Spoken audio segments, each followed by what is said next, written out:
स्वागत है दोस्तों आप सभी का फिर से एक नए वीडियो में। तो दोस्तों आज जो है क्लास 10 का इंग्लिश का बोर्ड परीक्षा रहने वाला है। दोस्तों आज आप सभी का जो हम लोग 50 नंबर का सब्जेक्टिव क्वेश्चंस को पूरा सॉल्व करने वाला है, जो दोस्तों आज आप सभी के इंग्लिश के पेपर में रहेगा। तो दोस्तों सारा प्रश्न को देख लीजिएगा, फटाफट से हम लोग प्रश्न को सॉल्व कर लेते हैं और ऑब्जेक्टिव का वीडियो अपलोड हो चुका है, उसको भी आप लोग देख लीजिएगा।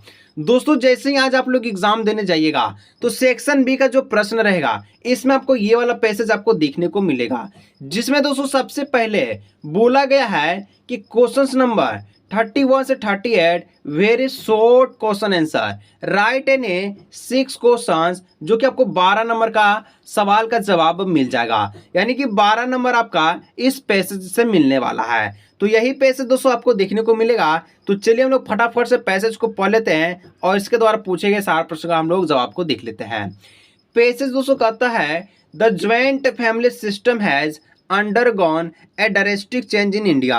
There are the number of the factors which are leading to stagnation and opportunity for unemployment outside agriculture of especially in the urban area increasing as a result of which the young men from the rural areas have been shifted.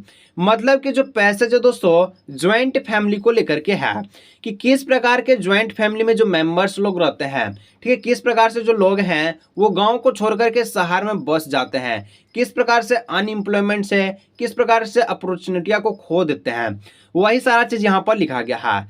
लिखा गया कि many youngs person in the urban area are also moving out of the parents, ठीक है, place of to six opening the other parts of the country even outside India. यानी कि कहने का मतलब है कि सभी लोग अपने पेरेंट्स के साथ जो क्या करते हैं तो गांव को छोड़ करके शहर में चले जाते हैं।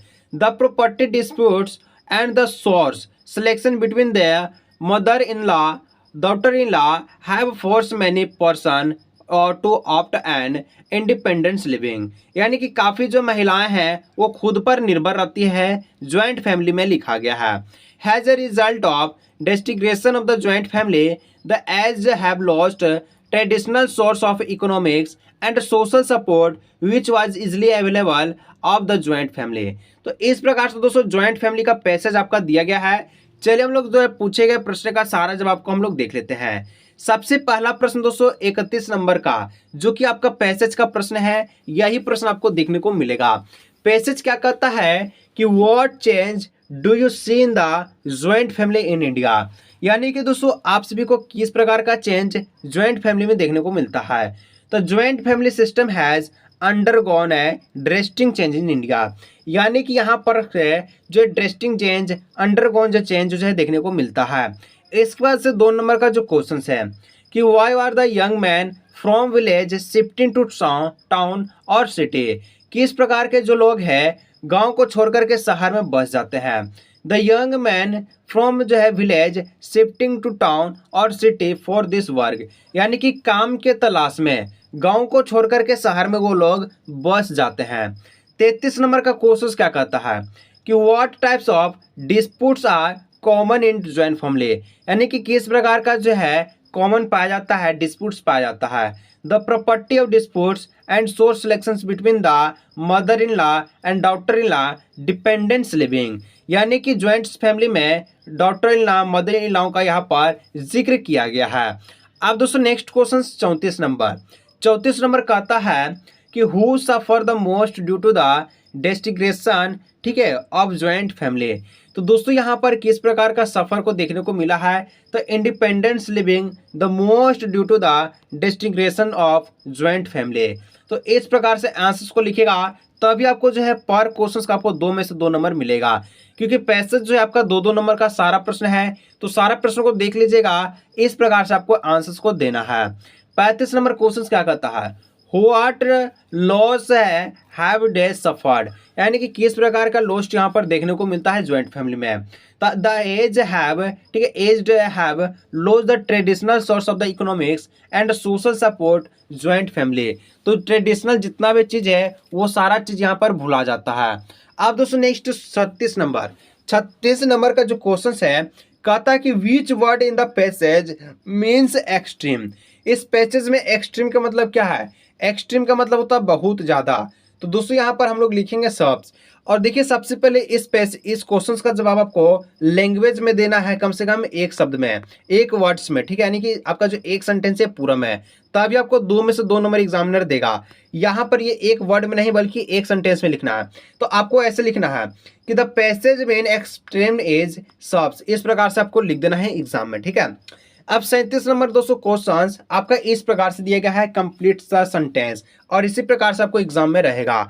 तो दोस्तों यहाँ पर क्या कहता है कि the joint family system has, तो यहाँ पर हम लोग लिखेंगे कि the joint family system has के बाद हम लोग पैसेज में हम लोग देखे हैं कि लिखा गया कि undergone and drastic change in India, तो इस प्रकार से हम लोग लिख लेंगे। 2 नंबर कहता है कि there are number of factor, तो इसके बाद हम लोग देखे थे कि there are number of factor which are leading to disintegration, तो दोस्तों इस प्रकार से हम लोग का आंसर्स को लिखना है। अब 38 नंबर क्या कहता है, 38 नंबर का जो वर्ड दिया गया है make sentence with the given word, यानी यहाँ पर जो सेंटेंस है इसका आपको गिवन वर्ड बताना है, जैसे कि डेस्टिग्रेशन दिया गया है, अपॉर्चुनिटी दिया गया है। तो इससे दोस्तों आपको वर्ड क्या बनाया है, जो कि पैसेज में दिया गया था कि there are the number of 2 factor which are leading to disintegration, इससे आपका वर्ड बन चुका है। अपॉर्चुनिटी से क्या बनेगा, तो opportunity for employments outside agriculture and specially in the urban, तो इस प्रकार से दोस्तों आपका वर्ड फॉर्मेट का प्रश्न बन गया। अब दोस्तों यहाँ पर हम लोग वेरी शॉर्ट क्वेश्चंस को देख चुके हैं। अब हम लोग जो सेक्शन सी की और शॉर्ट आंसर क्वेश्चंस की ओर हम लोग बढ़ते हैं, जिसमें 39 से 46 तक आपको पूछा जाएगा। आपको यहाँ पर 6 क्वेश्चंस का जवाब देना है, जिसमें आपको 18 नंबर आपको यहाँ पर मिलेगा। तो चलिए हम लोग 18 नंबर को आप पक्का करते हैं। तो दोस्तों सबसे पहले लिखा गया कि fill in the blanks with suitables modals given below, can, must और मे। यहाँ पर जो कैन है, मोस्ट है, मे है, ये जो मॉडल्स है इसके अनुसार आपको सारा प्रश्न का जवाब को देना है। तो पहला नंबर कहता है कि parents dash look after their children, तो दोस्तों पेरेंट्स को चिल्ड्रेन पे क्या करनी चाहिए, निगरानी को रखनी चाहिए, जरूरी देखना चाहिए। जरूर का हम लोग शब्द जो है इंग्लिश में मस्ट के लिए यूज करते हैं, तो पेरेंट्स के बाद हम लोग मस्ट का मॉडल्स हो जाएगा, यानी कि पहला इसका करेक्ट आंसर में मस्ट लिख देंगे हम लोग, ठीक है। बी नंबर क्या बोलता है कि dash God have mercy on you, तो दोस्तों गॉड क्या हम लोग मे का यूज करते हैं, तो यहाँ पर ऑप्शन नंबर बी में, यानी कि यहाँ पर बी में मे आपका हो जाएगा करेक्ट आंसर। इस प्रकार से सी में कहता है कि एनीवन डैश कैन मिस्टेक, यानी कि हर कोई क्या कर सकता है, मिस्टेक कर सकता है। तो हम लोग जो लास्ट वाला जो मॉडल्स बच गया कैन, इसका जो हम लोग लिख देंगे। तो इस प्रकार से जो आपको पूरा आपको 3 नंबर दिया जाएगा एक प्रश्न पे, जैसे आपको लिखा गया है। अब दोस्तों 40 नंबर में इस प्रकार का प्रश्न आपको रहेगा एग्जाम में कि transform the following sentence as directed, जैसे कि एक सेंटेंस है she was too tired to play, यहाँ जो सेंटेंस इसमें दोस्तों जो टू लिखा गया है इसको रिमूव करना है। रिमूव के बाद आपको सेंटेंस को बनाना है। तो हम लोग लिखें कि सी इज सो टायर्ड, ये डेट से सी कैन नॉट प्ले, यानी कि वो बहुत थक गई है जिसकी वजह से अब वो खेल नहीं सकती है। इस प्रकार से हम लोग लिख चुके हैं। बी नंबर में कहता है I shall always remember you, मैं हमेशा तुमको याद करता हूँ। इसको नेगेटिव में कैसे लिखेगा, तो I shall never forget you, मैं आपको कभी भी भुला नहीं सकता हूँ। इस प्रकार से आपको लिख देना है, तभी आपको जो है यहाँ पर इस पूरा में आपको 3 में 3 नंबर आपको दिया जाएगा। इसके बाद कहता है सी नंबर में the teacher said the earth is round, यानी कि टीचर बोलता है कि अर्थ क्या करता है, घूरता है। इसको हम लोग इनडायरेक्ट में कैसे बदलेंगे, तो the teacher said, inverted coma की जगह हम लोग डायरेक्ट का यूज कर देंगे। डेफिनेटली जो चीज़ है इसको हम लोग नहीं छेड़छाड़ करेंगे, तो हम लोग लिखेंगे the earth is round, the teacher said that the earth is round is the correct answer, इस प्रकार से लिख देना है। अब दोस्तों 41 नंबर में दोस्तों इस प्रकार से एक आपको पोयम एग्जाम में देखने को मिलेगा। सेम पैसेज आपको सेम पोयम देखने को मिलेगा। इस पोयम को आपको पढ़ लेना है और आपको पूछेगा प्रश्न का जवाब देना है। जैसे कि बोलता है कि read the extracts given below and the answer question, आपको 3 नंबर आपको देगा। पोयम कहता है कि I am an orphan roaming the street, I pattern soft dust with my heart the weary foot, इसको the silence is garden the freedom is sweet. इस प्रकार का जो आपका पोयम है, पोयम जो है दोस्तों वांडा चैप्टर से लिया गया है और इसके द्वारा पूछेगा प्रश्न का जवाब आपको देना है। जैसे कि यहाँ पर दोस्तों 3 प्रश्न आपका पूछा गया है। पहला नंबर प्रश्न पूछा गया है name the poem from where this extract has been taken, यानी कि ये जो पोएम है कौन सा पोएम से लिया गया है। तो दोस्तों लिखा गया कि the name of the poem is Amanda. Next second number question पूछा है who has written this line. Amanda chapter जो है इसका लेखक का नाम पूछा पोएट का, तो रोबिन क्लिन इसका लिख दीजिएगा कि Robin Klein has written this line. C number में कहता है व्हाट इज सी डूइंग, वह क्या करती है, तो सी इज रोमेनिंग द स्ट्रीट, यानी कि वो स्ट्रीट में क्या करती है, तो रोमेनिंग करती है। अब दोस्तों आगे आप लोग बढ़िएगा 42 नंबर। 42 नंबर से आप लोग को यहाँ पर आप लोग देख सकते हैं क्वेश्चन जो पूछा गया है कि what was Valli strongest desire, Valli का जो है डिजायर इच्छा क्या थे, what did she do it fulfil it, उसको पाने के लिए वह क्या के थे। तो वेली वाला जो प्रश्न आपको ऐसे जवाब देना है, Valli was an 8 years old girls, यानी कि बेली का जो उम्र था वो 8 साल की थी। She had no playmates, her favourite pastime was a stand in the front doorway on her house and see what happened in the streets out। इसको लिखा गया a verse went from her village and a nearby town। तो दोस्तों इस प्रकार से valley का answer देना है, तब आपको 3 में 3 नंबर इस क्वेश्चन का आपको दिया जाएगा। 43 नंबर क्वेश्चन जो कहता है कि how is Coorg a worth visiting place, यानी कि कोर्ग दोस्तों किस प्रकार से विजिटिंग प्लेस यहाँ पर है, ज़्यादा खर्चीला प्लेस कैसे माना जाता है। तो Coorg is a tourist paradise a small towns of southern Karnataka, यानी कि कोर्ग कहाँ है, तो कर्नाटका में मैसूर और बेंगलुरु के बीच में है। कंफर्टेबली, ठीक है, called by the western Ghats, it is the destination of आपका ट्रैंक्विलिटी एंड आपका पीस एंड ब्यूटी। तो दोस्तों यहाँ पर बोला गया है कि कोर्ग जो है सुंदरता है, देखने के लिए, शांति है जाने के लिए, और इस प्रकार से वहाँ पर जब जाते हैं तो आपको जो खर्चीला प्राप्त होता है। Next 44 number. 44 नंबर आपके एग्जाम में सेम प्रश्न इसी प्रकार से देखने को मिलेगा कि why was Matilda always unhappy. Matilda दोस्तों हमेशा जो अनहैप्पी क्यों रहती थी, तो Matilda was unhappy because she had no dowry, no hope, no means, become known. She was a पेट्री woman and she felt that she was born so luxurious. She wished to marry a rich person, but she was unlucky because she was born in a poor family.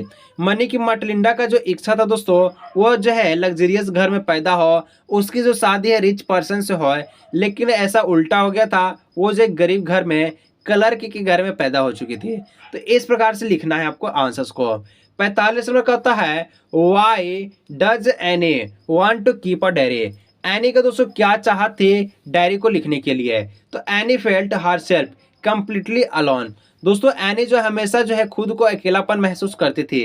How ever she had loving parents and Elder sister, वो जो अपने Elder sister को भी love करती थी, अपने aunty को भी लव करती थी। She had about 30 friend also, उसके पास जो 30 फ्रेंड पहले से मौजूद था। यट सी फेल्ट अलोन, फिर वो अपने आप को अकेला महसूस करती थी। Actually that was no close friend, she could confide in heart जो है डीपेस्ट फीलिंग, यानी कि वो अपना जो है फीलिंग को किसी के साथ शेयर नहीं कर पाते थे, इसलिए वो डायरी का यूज करती थी, जो कि डायरी का नाम कीटी था। अब दोस्तों 46 नंबर क्वेश्चन आ चुका है कि how does the tiger terrify the villagers. तो इस प्रकार का आंसर को कैसे आपको लिखना है, तो tiger prowl around the house of the villager, he terrify them by a snare at them, their house are situated near the jungle। उसका जो घर था वो जंगल के करीब था।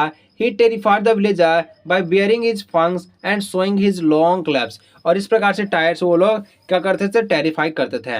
अब दोस्तों नेक्स्ट है आपका सेक्शन डी। सेक्शन जो डी है ये आपका 20 नंबर का प्रश्न है, जिसमें आपको 47 से 52 तक का प्रश्न रहेगा। 4 गो का जवाब देना है, 20 नंबर आपको यहीं पर मिल जाएगा। सेम प्रश्न इसी प्रकार से आपको एग्जाम में रहेगा, कैसे आपको लिखना है चलिए हम लोग जानते हैं। तो दोस्तों यहाँ पर 47 नंबर कहता है कि write a letter to your mother describing, ठीक है, यानी कि डिस्क्राइब करना her about preparation of board examination, यानी कि अपने मदर्स को एक पत्र लिखना है जिसके माध्यम से आपको बताना है कि आपका प्रिपरेशन जो है एग्जाम का कैसा चल रहा है। तो दोस्तों यहाँ पर हम लोग लिखेंगे, सबसे पहले आपका नाम लिखना है, आप लोग का नाम क्या है उसका नाम लिख लेना है। इसका आप लोग कहाँ से हैं आपका एड्रेस लिख देना है, एड्रेस लिख दीजिएगा। इसके बाद आपको डेट लिखना है। तो आप लोग दोस्तों जो एग्जाम देंगे, आज आपका 13 फरवरी है, तो आप लोग 13 फरवरी 2026 ऐसे लिख दीजिएगा। फिर आप लोग लिखिएगा डियर मॉम। डियर मॉम लिखने के बाद आप लोग इस प्रकार से लिखिएगा कि I have this letter find you in good health and spirit, यानी कि जो आपको पत्र मिला है, मैं जानता हूं कि आपकी जो हेल्थ है वो अच्छा है। I am writing to update you on my preparation, यानी कि मैं अपडेट देना चाहता हूँ अपने प्रिपरेशन को लेकर के for the upcoming board examination, यानी कि जो आने वाला जो बोर्ड एग्जामिनेशन है उसमें। तो प्लीज डू नॉट वरी, आपको चिंता करने की जरूरत नहीं है। I am studying hard and follow as a strict, मैं जो अपने स्टडी को बहुत ही मेहनती से काम कर रहा हूँ उसको फोकस कर रहा हूँ। Organic schedule to cover all subject systematically, यानी कि अपना जो सब्जेक्ट है उसको ऑल सब्जेक्ट को कवर कर ली हूँ और सिस्टम तरीका से मैं पढ़ रही हूँ। I am very optimistic about achieving a good result and will do not waste, ठीक है, do not do my best on you proud, यानी कि मैं जो अपना 100% जो है रिजल्ट को दूंगी जिसके कारण से आप जो है हम पे प्राउड फील कर सकते हैं। I just need your blessing and prayers. तो दोस्तों यहाँ पर इस प्रकार से लिख देना है और इस प्रकार से लिखिएगा तभी आपको 5 में 5 नंबर आपको लेटर में दिया जाएगा। अब लास्ट में आपको लिख देना है योर लविंग, अब आपका नाम लिख देना है, मुस्कान कुमारी क्या है, राजू कुमार है, क्या नाम है वो आपको लिख देना है। इसके बाद दोस्तों यहाँ पर नेक्स्ट है 48 नंबर का क्वेश्चन। 48 नंबर में आपका जो पैसेज दिया गया है पैराग्राफ, यही पैराग्राफ आपको देखने को मिलेगा। पैराग्राफ कहता है कि माई एम इन लाइफ पर, माई बेस्ट फ्रेंड पर और वर्क इज वर्कशिप पर आपको जो है पैराग्राफ लिखना है। तो दोस्तों हम एक पर लिख दिए हैं, बाकी 2 पर आप लोग छोड़ दीजिएगा, यही को आप लोग याद कर लीजिएगा। माई एम इज लाइफ, तो I want to serve my country is the best honest way, यानी कि मैं अपने कंट्री को बेस्ट हॉनेस्ट जो है सर्व करना चाहता हूँ। I want to become a leader for doing someone, ठीक है, some useful work for my country man, मैं जो कुछ काम करना चाहता हूँ अपने देश को लेकर के। It is the duty of the leader of India understand people's aspiration of work hard for its fulfilment, और मैं जो कड़ी मेहनत करके जो लीडर बनूंगा इसके माध्यम से मैं इंडिया को जो भी फुलफिल है वो करूंगा। True and good leader are those who are always willing to sacrifice themselves for the sake people and the country. तो इस प्रकार से माई एम लाइफ पर आपको लिख देना है। यदि आप लोग पहले से याद किए थे तो वही वाला चीज़ को लिखना है, इसको लिखने की ज़रूरत नहीं है। याद नहीं किया तो आप लोग इसको जल्दी से फटाफट रट जाइए। Next 49 number, give a character sketch of Wally, sketch of Wally. Wally का दोस्तों करेक्टर स्केच यहाँ पर प्रश्न आपका दिया गया है, कैसे लिखना है जवाब। तो Wally was fourth daughter of the, ठीक है, नोवेंद्रा रमन, रमन लाल का दोस्तों यहाँ पर जो है वॉली चरमा डॉक्टर है, यानी कि 4th डॉक्टर है, ठीक है, 4th लड़की है। She had fallen off the cot, ठीक है, when she was a baby for hap it is the damage some one parts of her brains, उसके दोस्तों दिमाग के कुछ पार्ट्स जो है डैमेज है। Then she had a smallpox, her body was जैसे डिसफिगर्ड बाय पॉक्स मार्क्स, उसकी जो हर जगह पर पॉक्स मार्क का निशान है। वॉली यूज टू स्टेमर, वो क्या करती है, स्टेमर यूज करती है। She was not too wise not beautiful but their education war out a change the personality, वो जो किसी प्रकार का सुंदरता नहीं है लेकिन वो जो है अपने चेंज कैसे की है, एजुकेशन के माध्यम से अपने आप को चेंज कर ली है। हैज सी ग्रो अप, वो ग्रो अप करना चाहती है, स्टॉप करना चाहती है स्ट्रेमिंग को। और जो सी नाउ नो द वो was God and what was the bad, वो जो जानती है कि क्या सही है और क्या गलत है। तो इस प्रकार से वॉली का आपको करेक्टर स्केच दिया गया है, इस प्रकार से आपको आंसर्स को लिखना है और 5 में 5 नंबर आपको दे दिया जाएगा। 50 नंबर दोस्तों क्वेश्चन आपका दिया गया है, हु वाज हॉरेंस डेनबी, ठीक है, हॉरेंस डेनबी कौन है, what kinds of a person was he, वो कैसा आदमी है। तो दोस्तों हॉरेंस डेनबी वाज है meticulous planner, what still his faulted, he used to plan his robbery very well, he know all the ठीक है details of the sort of Grange, he knew to the time when there would be no one at the house, he even knew the name of the dog in the house। मतलब कि जो हॉरेंस डेम्बे दोस्तों इसका इच्छा क्या था, expensive book को पढ़ना, जिसके कारण से ये क्या करता था, चोरी करता था। इसके बाद लिखा गया है however he was completely deceived by the lady he met at the house, he was outdone by her, he was taken in the by her stable way and did not realize कि that is the herself could have been a thief, उसको किसी प्रकार से realise नहीं होता था कि वो एक चोर है, क्योंकि एक्सपेंसिव बुक को पढ़ने के लिए वो चोरी करता था। 51 नंबर का प्रश्न जो है आ चुका है, जो आपके एग्जाम में दिलाएगा 5 में 5 number. Griffin was rather A lawless person, इसके ऊपर आपको बताना है कि कैसे पर्सन थे। तो दोस्तों ग्रिफिन के बारे में बताना है। तो Griffin was a brilliant scientist, no doubt, मतलब कि हम लोग को डाउट नहीं है, क्योंकि वो ब्रिलियंट साइंटिस्ट तो है लेकिन लॉलेस पर्सन भी था। तो he conducted so many experiment to discover wonder drugs, बहुत सारे एक्सपेरिमेंट करता था, and he succeeded on his the endeavour what it was otherwise not a decent honest of a peace loving person. He broke law, वो बहुत सारे कानून को भी तोड़ चुका था। ही मिसयूज हिज डिस्कवर, वो मिसयूज करता था डिस्कवर्स को लेकर के। He was a revengeful, he did not work to earn his living, वो किस प्रकार का काम जो है पैसा कमाने के लिए नहीं किया था, यानी कि पैसा नहीं कमाता था। When the landlord wanted to eject, यानी कि जो जो आपका जमींदार था, ठीक है, him to self fire to the house, उसके घर पर फायर कर दिया। ही फर्स्ट स्लेव्ड आंसिन यूनिटी है, ठीक है, वीक लंदन स्टोर, और इस प्रकार से आपको लिख देना है। अब नेक्स्ट क्वेश्चन आपका 52 नंबर आपके प्रश्न में आ चुका, जो कि लास्ट प्रश्न है आपके एग्जाम में, यही देखने को मिलेगा। What did लैंचो have faith in God what he do, दोस्तों लेंचो भगवान के प्रति किस प्रकार से विश्वास था उसको लिखना है। तो लेंचो वाज रियली है hard working farmer, he is earth needed water, उसके जो अर्थ है, ठीक है, वो वाटर के लिए जरूरी थी। He saw cloud in the sky, he told his wife that you would rain soon, he is the starting raining and hailing, he crop was destroyed by hailstone, यानी कि वो भगवान से मांगा था कि वो बारिश आ जाए जिसके कारण से वो क्रॉप्स को उगा सके, लेकिन बारिश के साथ क्या आया, हेलस्टोन आया, जिसके कारण से लेंचो का जो फसल है वो डिस्ट्रॉयड हो गया। तो लेंचो फियरेड, वो डर गया। That is the family oldest but he had a temper, ठीक है, फेथ इन गॉड, फिर भी वो भगवान को विश्वास में था। He was sure that one on the, ठीक है, one dies of a hunger, God eyes see everything. He believed that God he saw heaven, the heaven that is deep is one consider। दोस्तों इस प्रकार से आपको जो है Lencho का आपको लिख देना है। देखिए इंग्लिश में जो कुछ कुछ वर्ड है आपको मिस्टेक जो है पढ़ने में दिक्कत हो रहा होगा, तो आप दोस्तों उसको इग्नोर कीजिएगा, आप लोग खुद से आप लोग पढ़ लीजिएगा, ठीक है। तो यहाँ पर दोस्तों आप लोग देखिए थोड़ा थोड़ा स्पीड में बोलते हैं तो लैंग्वेज जो है गड़बड़ा जाता है। तो लेंचो वाला आप लोग देखिए एक और क्वेश्चन दे रहे हैं, इसको आप लोग देख लीजिएगा। ये भी दोस्तों सबसे इंपॉर्टेंट क्वेश्चन है जो कि आपके एग्जाम में दिया जाएगा, यहाँ पर इसको आप लोग याद कर लीजिएगा फटाफट से। तो चलिए दोस्तों आज की इस वीडियो को हम लोग यही रखते हैं। बेस्ट ऑफ लक इंग्लिश का बोर्ड एग्जाम। अब दोस्तों आपका संस्कृत का एग्जाम बच चुका है, उसका भी वीडियो आप लोग को अपलोड किया जाएगा, डिट्टो प्रश्न आपके एग्जाम में जो दिया जाएगा। तो दोस्तों चैनल को सब्सक्राइब कर लीजिएगा। प्रश्नों को देखने के लिए मिलते हैं नेक्स्ट वीडियो।